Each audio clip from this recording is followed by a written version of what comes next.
Hey, what's up everyone? Welcome back. Today we're going to take a look at some more PS2 games.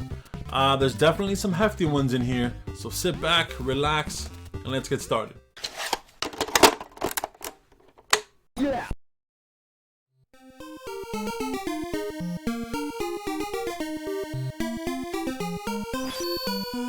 So first up we have Final Fantasy 12. End of the line. You have something that belongs to me. Final Fantasy 12 is a late PS2 release, released in 2006. You play as Vaughn, an orphan whose dream is to one day be the pilot of his own airship. The game takes place in Ivalice, probably one of the largest Final Fantasy worlds until 15 came along. You'll notice similarities to the Star Wars movies. There's talks of empires, rebels, airships, and treaties. Nabudis has fallen. Impossible! My father?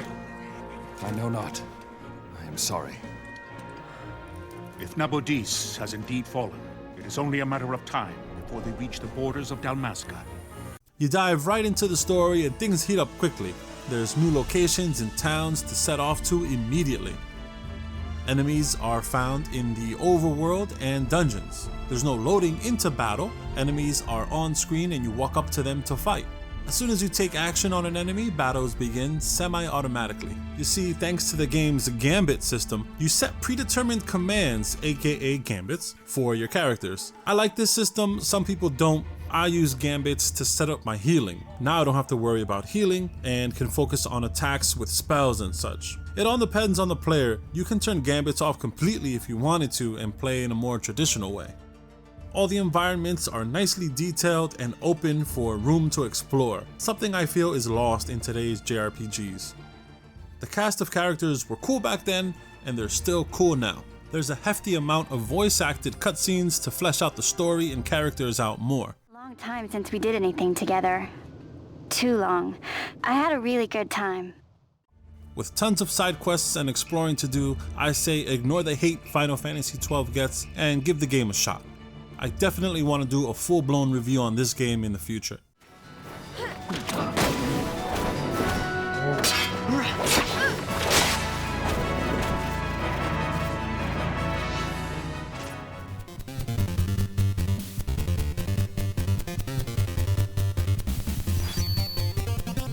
Next up we have the best GTA San Andreas.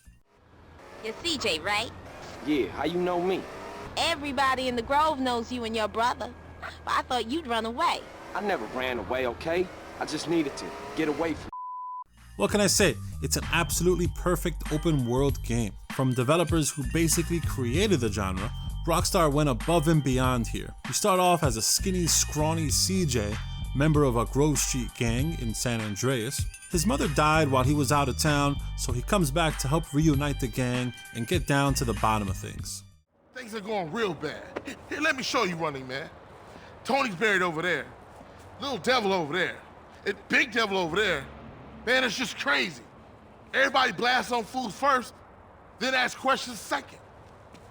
Crooked cops, snitches, and rival gangs everywhere, CJ has to put his trust in some of the most unlikely allies.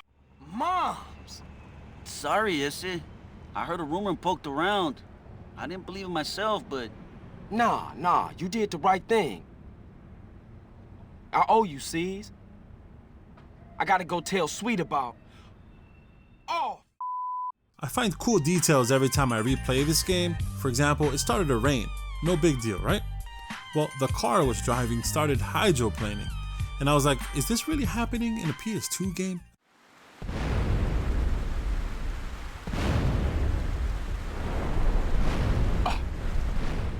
The sheer amount of activities you can just go and do between missions is incredible. You can steal and modify lowriders, you can burglarize homes at night, you can go on dates and romance to your heart's content.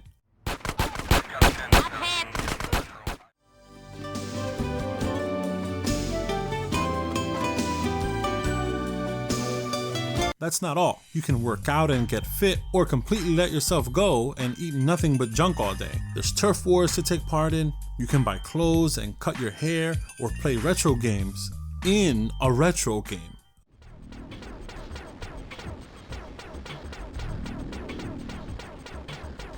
The story has a way of staying interesting so that you'll want to do your next missions. The classic Rockstar humor is at its best with the characters here. The environments are nicely detailed considering the size of the map and the PS2's limitations, with pop-ups happening a lot, especially while driving. But again, Rockstar went for it. You can tell their creative juices were flowing and they had a lot of fun with this one. There's just so much I want to talk about in this video about San Andreas. I'd like to do a full proper review on San Andreas in the future. Let me know in the comments below if that's something you'll be interested in. I'll be more than happy to do that for you.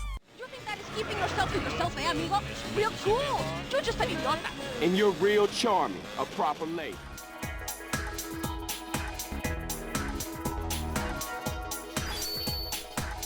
Next up, another JRPG, we have Persona 4. The series is well represented on the PS2 with arguably the best one released for it. Persona 4 established everything we now come to expect from a Persona game. Music, voice acting, dialogue, combat, and story are near perfect in 4.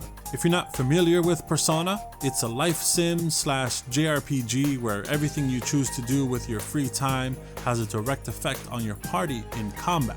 What I like with Shin Megami Tensei games is their dark tone. In this story, you play as a high school kid, which you usually do, new to the town, attending school there. On his first day walking back from school, they see a suicide crime scene. Rumors spread among the school about the Midnight Channel, where if you turn off your TV at midnight, a person appears on screen and is said to be your soulmate. But there's a little more to it. Our player and his friends possess the ability to go into the TV into another dimension. In this other world, this is where the combat takes place. Combat is turn-based with the ability to change the main character's persona and utilize different spells and abilities. Your party also use persona the same way, but they can't change. As you develop your relationship outside of TV land, more techniques unlock, such as your friends being able to take final blows for you in combat. Not a chance! Yosuke's in danger! He needs help! Dungeons aren't much in terms of exploration or puzzles, which I feel puts Persona 4 below Persona 5 in this regard. But in the real world is where you'll do most of your exploring. The game's setting is clearly based off of Japan. You'll be visiting shops, schools, taking part in sports clubs, or just hanging out with friends. Each dungeon has a deadline to be completed by a certain day on the calendar. So it's up to you to spend your time wisely, either leveling up your party or leveling up social links, all in preparation for that deadline and that final battle. Some people find this aspect overwhelming, but once you get used to it, it's not a big deal. The balance between life sim and Persona combat is what makes the Persona series stand out in my opinion.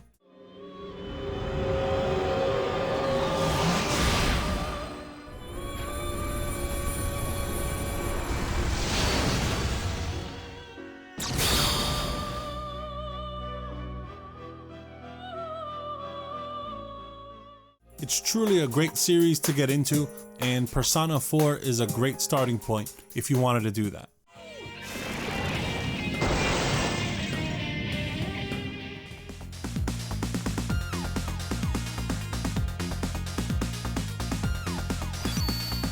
Next up, we have a fighting game, Virtua Fighter 4. Sega brought their arcade classic to the PS2, and wow, does this game look good. You could easily mistake it for an early 360 game.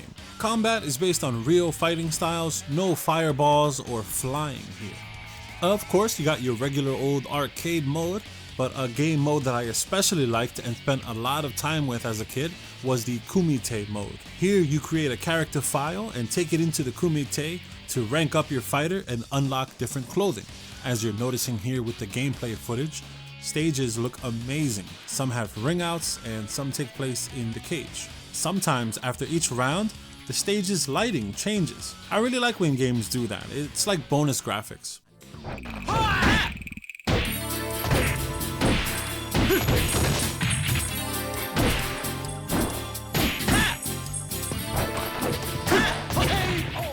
Drunken Master Shandi still makes me chuckle. He is ridiculous. Then there's those big wrestler type characters who I enjoy fighting because they're just big old dumb targets. But be careful, if they catch you, prepare for heavy damage. My character of choice has always been Jackie. He's a good balance of speed and strength.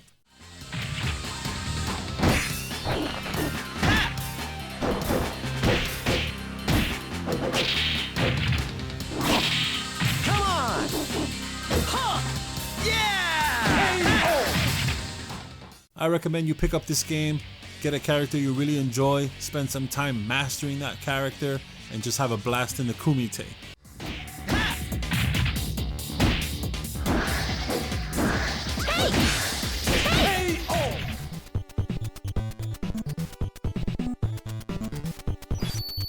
Up last, we have Splashdown for PS2. As soon as you look at this game, you're gonna immediately make comparisons to Wave Race 64. In this water sports game, you take control of a Sea-Doo and race around tracks guided by arrows and ramps. The water physics are good, still not on the level of Wave Race 64, but I mean, come on, those are some big shoes to fill. I think they went for speed and outlandish tude instead of wave simulation. Pull off stunts during jumps to rack up boost. Splashdown does this cool thing where each lap the course changes slightly due to an ice collapse or a thunder striking down.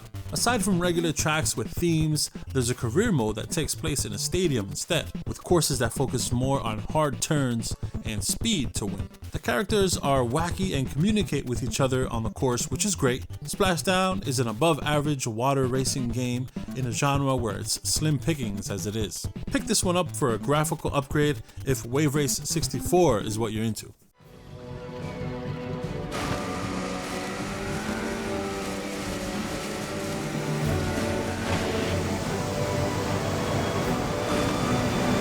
So there you go, that's some more of my favorite PS2 games.